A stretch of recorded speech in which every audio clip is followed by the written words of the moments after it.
बचते जाएंगे, मैं ये नहीं कह रहा हूं कि कल सवेरे वो डिफॉल्ट कर जाएंगे, लेकिन ये जो तलवार आपके ऊपर टंगी हुई है पाकिस्तान कि आप अब डिफॉल्ट करें, अब डिफॉल्ट करें, आप अभी सिर्फ डिफॉल्ट अवॉइड कर रहे हो। आप अपना इंटरेस्ट जो आपने पे करना है, आपने जो अपना लोन रीपे करना है, उसके ऊपर कुछ नहीं कर पा रहे हो।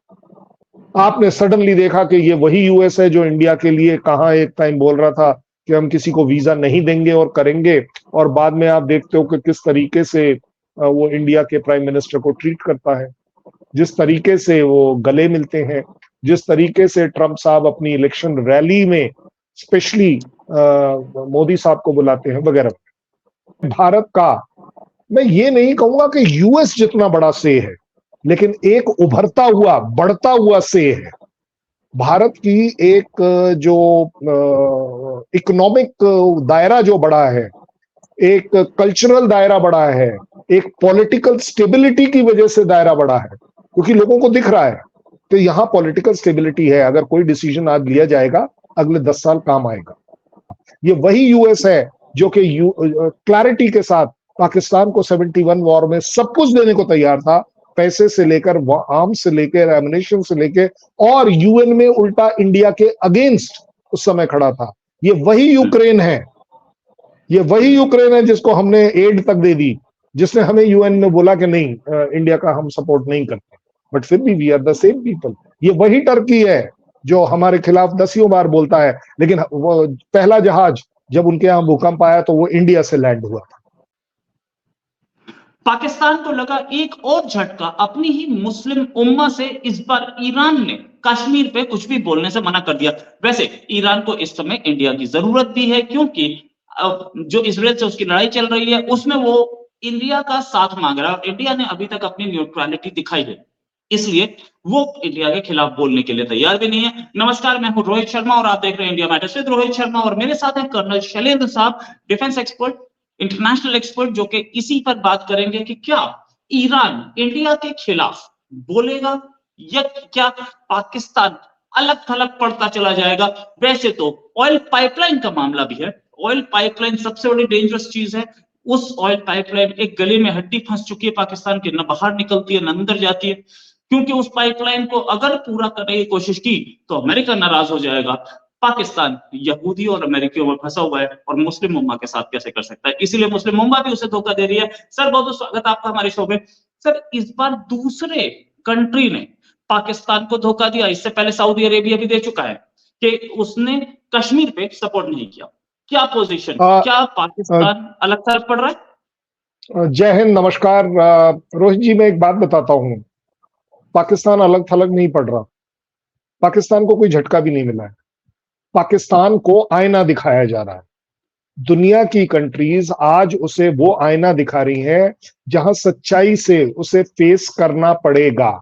ये जो अब से पहले वाला जो हनीमून था ना, जो यूएस के द्वारा चलाया हुआ था, अब आप देख रहे हैं कि उसमें से सच्चाई निकलकर बाहर आ गई। Let me tell you, Pakistan के पास अगर आप ईरान की बात कर लें, सऊदी की बात कर लें, किसी कंट्री की बात करें, इंक्लूडिंग हमास की बात कर लें, उनके पास सिर्फ एक है। 52 कार्ड्स में से सिर्फ एक कार्ड है उनके पास, the so called joker Muslim card. इस जोकर कार्ड को ये पता नहीं कौन सी गेम में ये हर जगह लगाने के चक्कर में है, और आज की दुनिया वो वाली नहीं रही। अब दुनिया के इंटरेस्ट बदल गए हैं, दुनिया की प्रायोरिटीज बदल गई हैं। दुनिया रियलाइज करती है, मुस्लिम ब्लॉक अपने आप में स्प्लिट है, इस बात को रियलाइज करते हुए कि religion is a very good thing, but it is not the only thing in life. Religion से बढ़कर है काफी चीजें। देश आपका रिलीजन से बढ़कर है। हर कंट्री आज ये रियलाइज कर रहा है, और हर कंट्री इंटरनेशनली अगर आप इवैल्यूएट करें, किसी भी कंट्री को ले लीजिए, वो आज चढ़ते सूरज की सलामी करता है। आज से पहले यूएस को चढ़ता सूरज माना जाता था या सूरज ही माना जाता था। इसलिए आपने सडनली देखा कि ये वही यूएस है जो इंडिया के लिए कहाँ एक टाइम बोल रहा था कि हम किसी को वीजा नहीं देंगे और करेंगे, और बाद में आप देखते हो कि किस तरीके से वो इंडिया के प्राइम मिनिस्टर को ट्रीट करता है, जिस तरीके से वो गले मिलते हैं, जिस तरीके से ट्रंप साहब अपनी इलेक्शन रैली में स्पेशली मोदी साहब को बुलाते हैं वगैरह। बेसिक जो फैक्ट है, अब हर कॉर्नर पर अब आप देखते जाइए, इंटरनली पाकिस्तान में टेररिस्ट मर रहे हैं, ये आईना दिखाना है। और कोई भी कंट्री, क्योंकि उनका तो कहना है कि भाई यूएस को सब कुछ पता होता है, आईएसआई को सब कुछ पता होता है, चाइना को सब कुछ पता होता है, वो तो उन्हें कुछ बता नहीं रहे, because they all are realising कि ये जो कुछ हो रहा है ये ह्यूमैनिटी के लिए अच्छा हो रहा है। ये इंटरनल बात कर रहा हूं। आ गई बात पॉलिटिक्स के ऊपर। पॉलिटिक्स में आपने देख लिया कि इमरान खान साहब कहां से कहां पहुंच गए, क्योंकि जस्ट उनको सडनली याद आ गया कि India is not a good partner, what a loss. India ने आउट ऑफ वे जाकर भी जो चीजें करने की कोशिश करी, आपने देखा कि उन्होंने किस तरह से उसके अगेंस्ट बोला, अगेंस्ट काम किया, वो कहां पहुंच गए। आज ईरान के साथ भी उनका एग्जैक्टली वही हाल है कि ईरान ये नहीं बोल रहा। ईरान का एक प्रेसिडेंट रईसी साहब वहां विजिट करने जा रहे हैं, इससे बड़ा ऑनर क्या हो सकता है पाकिस्तान के लिए? डिप्लोमेसी पॉइंट ऑफ व्यू से मैं बात कर रहा हूं, it's a very big diplomacy. लेकिन आप वहां जाकर ये एक्सपेक्ट करें कि वो कंट्री, वो ईरान, वो रईसी आपके यहां कश्मीर से रिलेटेड बात करेगा, तो रईसी साहब को अपनी प्रायोरिटीज क्लियर हैं, अपने इकोनॉमिक इंटरेस्ट क्लियर हैं, इंटरनेशनल रिलेशन उनको क्लियर है, जिसमें उन्हें दिख रहा है, पता है कि भारत का, मैं ये नहीं कहूंगा कि यूएस जितना बड़ा से है, लेकिन एक उभरता हुआ, बढ़ता हुआ से है। भारत की एक जो इकोनॉमिक दायरा जो बड़ा है, एक कल्चरल दायरा बड़ा है, एक पॉलिटिकल स्टेबिलिटी की वजह से दायरा बड़ा है, क्योंकि लोगों को दिख रहा है तो यहां पॉलिटिकल स्टेबिलिटी है। अगर कोई डिसीजन आज लिया जाएगा अगले 10 साल काम आएगा, इसलिए ये लोग सारे देख रहे हैं। और आप पाएंगे, मुझे बताइए, मुझे तो एक्चुअली समझ नहीं आता कि वो कौन है गधा रिपोर्टर जो अपने पैर पे कुल्हाड़ी मार रहा है कि जी कश्मीर के ऊपर क्या आप बोलना चाहते हो। भाई अगर उन्होंने एक लाइन में कह तो दिया कि कहीं पर भी अगर ऑपरेशन हो रहा है हम उसके खिलाफ हैं, तो पीओके में ऑपरेशन चल रहा है। पीओके से ज्यादा ऑपरेस्ड कम्युनिटी और कहां है? बलूच में चल रहा है। उसने तो एक लाइन में कह दिया है। अब आपको समझना है तो समझ लीजिए, नहीं समझना तो आपकी मर्जी है। लेकिन यह बात बड़ी क्लैरिटी के साथ दिख रही है, not only Iran, not only Saudi, but increasingly countries जो हैं वो बार बार पाकिस्तान को ये याद दिला रहे हैं कि अपने आप में सिर्फ terrorism is not a economic growth, जिस ग्रोथ को आप लेकर चल रहे हो। ये सारी कंट्रीज, देखिए सबसे बड़ी कमजोरी या अट्रैक्शन मुस्लिम ब्लॉक में क्या है कि पाकिस्तान के पास न्यूक्लियर बॉम्ब है और पाकिस्तान उसे हर बार ऑफर करने के लिए तैयार। तो वो कंट्रीज ना पाकिस्तान को उस झुंझुने के साथ रखती हैं कि ठीक है हम कुछ करेंगे आपके लिए, हम आपके साथ रहेंगे, बट कोई रह नहीं रहा है। कोई अपने अपने पर्सनल इंटरेस्ट उस कंट्री के कभी कंप्रोमाइज नहीं करेगा। कैसे ईरान ये कह दे, मतलब मैं बड़े ब्लंटली कह रहा हूं, कैसे ईरान ये कह दे कि भारत आप जेएनके में अनऑथराइज्ड ऑक्यूपेशन पर हो? है ही नहीं। उन्होंने यूनाइटेड नेशन की बात करी, यूनाइटेड नेशन में जाके किताब खोलकर देख लीजिए, आई थिंक आर्टिकल 6 या 7 पर कहीं लिखा हुआ है बड़े क्लैरिटी के साथ कि यस हम प्लेबसाइट करेंगे, लेकिन पाकिस्तान को पीओके वाला कंप्लीट एरिया छोड़ना पड़ेगा, इंडियन आर्मी को वहां पर पूरी स्टेबिलिटी लानी पड़ेगी और उसके बाद प्लेबसाइट हो जाएगी। ये तो भाई राइटिंग में है, मैं क्या करूं? सो मैं आज आपको और बता रहा हूं, Pakistan is heading for more आईना उनके सामने और आएगा। उनके अपने लोगों ने दिखाना शुरू कर दिया आईना, जिस तरीके से उन्होंने पाकिस्तान आर्मी के जनरल्स के घर फूंक दिए, जिस तरीके से एयरफोर्स का स्टेशन को अटैक कर उस जहाज को आग लगा दी। एक थोड़ी ना इंसिडेंट्स है, ये सारे वही इंसिडेंसेस हैं जो ये बोए थे इन्होंने, अब कट रहे हैं। अब पब्लिक देख रही है कि नहीं, हमें इंटरनली भी ये चीज एक्सेप्टेबल नहीं है। पाकिस्तान के अंदर बहुत बड़ी इस समय ये लहर चली हुई है कि क्या हम टेररिज्म के साथ रहने चाहिए या नहीं। सर एक चीज और पूछना चाहूंगा, अभी मैं देख रहा था कि क्या ये ट्रिप गलत टाइम पे आया है? जिस समय ईरान ने हमला किया इसराइल पे, पाकिस्तान अमेरिका के चरणों में तो बैठा है पैसा लेने के लिए। क्या ये ट्रिप गलत, क्या इसको पोस्टपोन किया जाता तो बेहतर नहीं होता? क्या पाकिस्तानी लीडर्स हमेशा गलत टाइम पे गलत जगह होते हैं? यूक्रेन वॉर के टाइम पे प्राइम मिनिस्टर वहां बैठे थे पाकिस्तान के, रशिया में। इसमें कोई शक नहीं है, इसको बोलते हैं डेस्परेशन। पाकिस्तान इतना ज्यादा डेस्परेट है कि वो रशिया में जाकर बैठता है ये सोच के कि पुतिन मुझे मिल जाएगा, और अगर एक बार मिल गया तो भाई साहब हमारी लॉटरी खुल जाएगी। उसे लगता है कि अपने फाइनेंस मिनिस्टर को यूएस भेजने से आईएमएफ आपका लोन दे देगी। डेस्परेशन है, लेकिन देखिए मजबूरी भी है, क्योंकि अब उन्हें हर दिशा में हाथ पैर चलाने हैं, क्योंकि जिस तरीके से कहीं कोई होप नजर नहीं आ रही कि इकोनॉमिकल ग्रोथ आ जाएगी, रिवाइवल आ जाएगा, कहीं से लोन मिल जाएगा, कहीं से डिफॉल्ट होने से बच जाएंगे, बचते जाएंगे। मैं ये नहीं कह रहा हूं कि कल सवेरे वो डिफॉल्ट कर जाएंगे, लेकिन ये जो तलवार आपके ऊपर टंगी हुई है पाकिस्तान कि आप अब डिफॉल्ट करें, अब डिफॉल्ट करें, आप अभी सिर्फ डिफॉल्ट अवॉइड कर रहे हो। आप अपना इंटरेस्ट जो आपने पे करना है, आपने जो अपना लोन रीपे करना है, उसके ऊपर कुछ नहीं कर पा रहे हो। That is the biggest problem.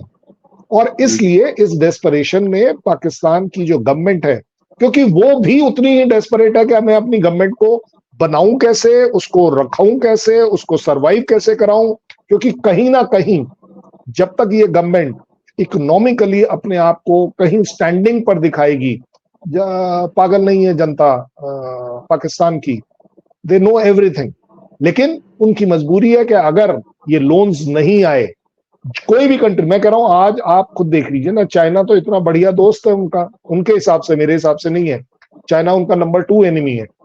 I don't know उन्होंने कैसे हमें नंबर 1 एनिमी सोच के रखा हुआ है, बट अगर आप overall long term economic point of view से देखेंगे तो चाइना सबसे ज्यादा तुम्हें खा रहा है अंदर से, तुम्हें रियलाइज नहीं हो रहा, तुम्हारी आवाम को रियलाइज हो रहा है, तुम्हारी औरतों को रियलाइज हो रहा है, तुम्हारे खच्चरों को रियलाइज हो रहा है कि ये चाइना हमें निकाल रहा है, यहां से अपने यहां ले जा रहा है और इस्तेमाल कर रहा है, गलत तरीके से इस्तेमाल कर रहा है, वगैरह वगैरह। ज्यादा बड़ी बात यह है कि पाकिस्तान एक उस बौखलाहट में है, एक उस कॉर्नर पर है कि उसे सब कुछ इस समय करना सही लगता है।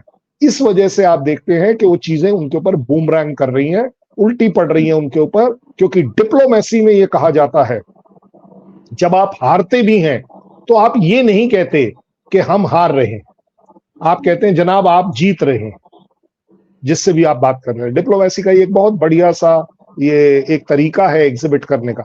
आप ये कभी नहीं बोलेंगे कि हम हार रहे हैं, यूक्रेन कभी नहीं बोलेगा कि हम हार रहे हैं, हमास कभी नहीं बोलेगा कि हम हार रहे हैं, ईरान कभी नहीं बोलेगा कि हाँ हम एक तरीके से हार जाएंगे या नहीं जाएंगे, इजराइल कभी नहीं बोलेगा कि हम ईरान के बॉम्बार्डमेंट से हार जाएंगे, वो हमेशा ये बोलेगा जीत जाएंगे, जीत जाएंगे, हम जीत।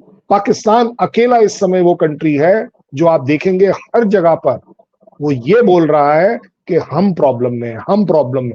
जब आप प्रॉब्लम प्रॉब्लम प्रॉब्लम कर कर अपने हाथ ऐसे कर कर बांटते हैं तो लोग आपसे शाई अवे कर जाते हैं। क्यों? क्योंकि आपका एक ट्रैक रिकॉर्ड है कि जितना पैसा इस हाल ही में लोगों ने दिया पाकिस्तान की, वो वापस नहीं आया। अब इसलिए आपके अच्छे वाले जो दोस्त हैं, सो कॉल्ड, जिनको आप मुस्लिम दोस्त बोलते थे, वो भी आपसे कन्नी काट रहे हैं, साइड में निकल जा रहे हैं, अवॉइड कर जा रहे हैं, विजिट कर रहे हैं आपको, विजिट्स के ऊपर को आपको आने भी दे रहे हैं, ऐसा नहीं है कि आपको नहीं आने दे रहे। यूएस ने अभी तक नहीं बोला उनका फाइनेंस मिनिस्टर हमारे यहाँ नहीं आएगा, आया ठीक है भाई, आइए आप, लेट अस सी। क्यों? क्योंकि यूएस के भी कुछ इंटरेस्ट पाकिस्तान में अटके हुए हैं, काफी अल्टीरियर इंटरेस्ट है, काफी इंपॉर्टेंट इंटरेस्ट है। सो ओवरऑल अगर आप देखें तो पाकिस्तान इस सिचुएशन में है कि उसकी हर वो स्टेप, क्योंकि वो एक लॉन्ग टर्म स्टेबिलिटी गवर्नमेंट द्वारा नहीं लिया गया है, गवर्नमेंट इस समय सिर्फ एक अपॉर्चुनिटी देख रहे, ऐसे करके पैसा मिल जाए और बस मैं सेटल मान गया, इसलिए आप देख रहे हैं कि चीजें उल्टी पड़ रही हैं। राइट सर, एक चीज और कि ये जो ईरान के जो प्रेसिडेंट हैं उन्होंने गाजा का नाम तो लिया पर कश्मीर का नहीं लिया, और पहले ये खुलेआम कश्मीर का नाम लिया करते थे। तो क्या हम एक स्ट्रेटेजिक शिफ्ट देख रहे हैं ईरान की पॉलिसी में, या ये ऐसा शिफ्ट है कि ठीक है आज जरूरत है कल फिर हम कर सकते हैं? कोई भी कंट्री इंक्लूडिंग यूएस, आप ईरान को क्यों ले रहे हैं? आप यूएस को लीजिए ना, जिसने 40 साल गोद में बिठाया है पाकिस्तान को, आज आप देख रहे हैं कैसे वो कर रहा है। इट इज एक्चुअली कि आप आज दुनिया में देख रहे हैं किस किस की लकीरें लंबी हैं बाकियों से, उन लकीरों को साथ रखना जरूरी है। क्यों? क्योंकि उन्हें क्लैरिटी के साथ पता है कि जब नंबर्स की बात आएगी सपोर्ट में तो आप कहां जाएं। आप अगर इंडिया जैसे को अपनी तरफ अगेंस्ट नहीं जाने देते हैं, ईरान का इस समय ऑब्जेक्टिव ये होगा कि किसी भी तरह ईरान देखेगा कि इंडिया उसके अगेंस्ट ना जाए। ये अपने आप में बहुत बड़ी विक्ट्री मानी जाती है। मैं आपको बड़ी इंटरनेशनल पॉइंट ऑफ व्यू से बड़ी एक स्ट्रेटेजिक बात बता रहा हूं। सो आप देखेंगे कि इसी तरह यूएस ने भी किया है। तो ये जो स्ट्रेटेजिक शिफ्ट है, it is suiting the convenience, because आज की तारीख में world over there are no permanent friends, but unfortunately there are no permanent enemies also. ये actually it has started like this. एक समय था कि यूएस के लिए इंडिया वॉज एनिमी एक तरह से। Why? Because Pakistan was the friend. एक टाइम था कि कुछ भी आप कह लीजिए, for India Russia was everything.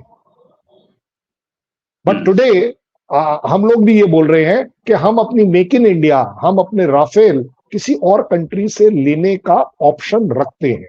अगर हम S-400 यूएस के कहने के बावजूद, सैंक्शंस की एक धमकी के बावजूद, अगर हम S-400 अपने पक्के फ्रेंड रशिया से ले सकते हैं, तो हम राफेल फ्रांस से भी ले सकते हैं, मिराज फ्रांस से भी ले सकते हैं। हालांकि और आप देखिए कहां वो निश टेक्नोलॉजी जो यूएस किसी को नहीं देता था, उसने ऑफर भी किया कि मैं तेरे को F-35 दे दूंगा। हमने लिया नहीं लिया वो एक अलग strategically technical decision. There is lot of technical things involve कि जब आप इस तरह का काम करते हैं। हमने S-400 इसलिए लिया था कि इसमें टेक्नोलॉजी ट्रांसफर इन्वॉल्व है, but at the same time ये आप क्लैरिटी से देखिए, हम अपनी दोस्ती रख रहे हैं, लेकिन हम ये नहीं कह रहे कि हम आपसे S-500 भी लेंगे, उसके बाद कल आप F-600 बनाओगे तो वो भी लेंगे। हम बोल रहे हैं नहीं, हम आपसे S-400 ले रहे हैं, आप हमारे को इसकी टेक्नोलॉजी दीजिए, हम ज्वाइंटली इसको करेंगे। इसका जीता जागता उदाहरण है ब्रह्मोस। ब्रह्मोस हमने उनके साथ मिलकर यहाँ इंडिया में बनाई, और आज की तारीख में हम इसे वर्ल्ड वाइड ऑफर कर रहे हैं एज अ सेल कि ये हमारी मिसाइल है। और इस मिसाइल की तारीफ देखिए कि चाइना का नंबर 1 एनिमी फिलीपींस आपसे ले रहा है, बाकी कंट्रीज आपको इंटरेस्ट दिखा रही हैं इसके। छोटी बात नहीं है। सो अगर आप ओवरऑल अगेन इस बात को असेस करेंगे तो ये जो स्ट्रैटेजिक शिफ्ट है, ये आप देखेंगे ये हर बार होगा। आप उनको क्यों बोल रहे हैं? हम भी तो शिफ्ट करते हैं, वी हैव आल्सो शिफ्टेड। ये वही यूएस है जिसका 7th फ्लीट हमारे अगेंस्ट आके खड़ा था। ये वही यूएस है जिसका पैटर्न टैंक हमारे खिलाफ खड़ा हुआ था। ये वही यूएस है जो कि क्लैरिटी के साथ पाकिस्तान को 71 वॉर में सब कुछ देने को तैयार था, पैसे से लेकर, आर्म्स से लेकर, एमिनेशन से लेकर, और यूएन में उल्टा इंडिया के अगेंस्ट उस समय खड़ा था। ये वही यूक्रेन है, ये वही यूक्रेन है जिसको हमने एड तक दे दी, जिसने हमें यूएन में बोला कि नहीं इंडिया का हम सपोर्ट नहीं करते, बट फिर भी we are the same people. ये वही टर्की है जो हमारे खिलाफ दसियों बार बोलता है, लेकिन वो पहला जहाज जब उनके यहाँ भूकंप आया तो वो इंडिया से लैंड हुआ था। देखिए हो क्या रहा है कि पूरी दुनिया में एक नया शिफ्ट आ रहा है, और इसको इंडिया ने स्टार्ट किया कि first India, first country, first my interest, first my economy first. आज दुनिया उसको चला रही है। हमने ये पिछले 10 या 12 साल पहले जब बड़ा जोर शोर से किया तब नहीं, आज देखिए सारी कंट्रीज इसी बात को बोल रही हैं। इजराइल को यूएस बोलता है कि आप ईरान के ऊपर स्ट्राइक मत करना, काउंटर स्ट्राइक, उसने कर दिया। क्यों? क्योंकि वो उसके इंटरेस्ट में है कि नहीं, मैं नहीं रह सकता, मेरे को अपनी कंट्री पहले देखनी है। आप मेरे ख्याल अब तो 6 महीने से भी ज्यादा हो गए यूएस के बोलते बोलते, तो मेरे कान सुनते सुनते पक गए हैं कि नहीं नहीं नहीं नहीं नहीं, गाजा में और कुछ मत करो, गाजा में और मत करो। सब कुछ हो रहा है, एवरीथिंग इज हैपनिंग। मैं आपको बता रहा हूं कि ये ट्रेंड अब वर्ल्ड ओवर है कि आप अपनी कंट्री का बेनिफिट देखिए, स्ट्रैटेजिक अलायंसेस देखिए, दूसरी कंट्री की पावर को जज करिए, उसकी रीजनल स्टैंडिंग को जज करिए, एंड अबव ऑल ये सारी चीजें सिर्फ उस एक ही वजह से हो रही